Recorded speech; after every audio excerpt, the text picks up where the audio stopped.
Imaginez un instant, êtes-vous prêt à donner votre vie pour votre foi? L'histoire de Perpétua et Félicité nous confronte à cette question bouleversante. Bienvenue sur la chaîne Messages divins, où nous partageons les messages de Dieu Tout-Puissant pour vous et votre famille. N'oubliez pas de vous abonner pour ne manquer aucune de nos vidéos inspirantes. Sainte Perpétua et Sainte Félicité des martyrs du IIe siècle sont particulièrement vénérées comme protectrices des femmes enceintes. Au cours de l'an 1203, de nombreuses femmes, jeunes filles et mères ont été martyrisées à Carthage, dans l'actuelle Tunisie.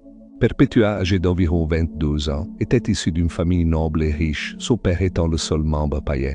Lorsqu'elle fut emprisonnée, elle avait un enfant en bas âge. Félicité, esclave de Perpétua, était enceinte de 8 mois et donna naissance à une fille en prison.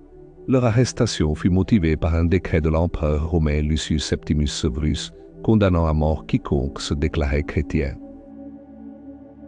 Perpétua relate dans ses écrits: « On nous jeta en prison et je fus consterné, car je n'avais jamais été dans un endroit aussi sombre. La chaleur était insupportable et nous étions nombreuses dans un souterrain très étroit. J'avais l'impression d'aller mourir de chaleur et d'asphyxie, et je souffrais de ne pas pouvoir avoir près de moi mon enfant, qui était si jeune et avait tellement besoin de moi. Ce que je demandais le plus à Dieu, c'était la grâce d'être capable de souffrir et de lutter pour notre sainte religion.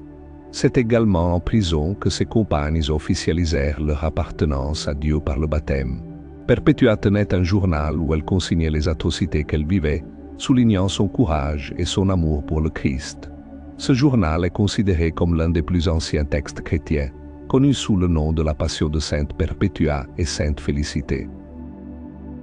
Sainte Perpétua et Sainte Félicité sont invoquées par les femmes enceintes pour obtenir protection et force. Lors de leur martyre, elles furent jetées dans l'arène avec d'autres compagnons, destinés à être piétinés par des taureaux et des vaches.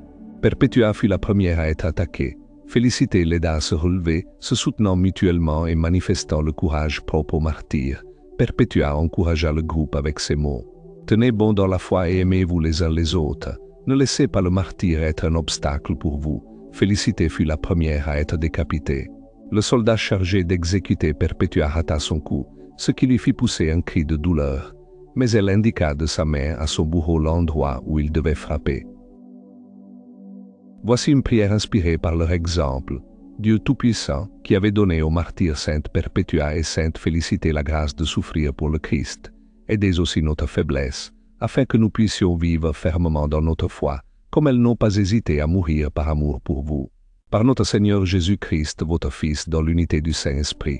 Amen. Et n'oublions pas, Sainte Perpétua et Félicité, priez pour nous. Je partage également ma propre prière. Souffrir et mourir avec la conviction que le ciel m'est réservé. Seigneur, comme Sainte Perpétua et Sainte Félicité, accordez-moi la grâce de vivre ainsi. Nous vous le demandons, car sans votre grâce nous ne pourrons y parvenir.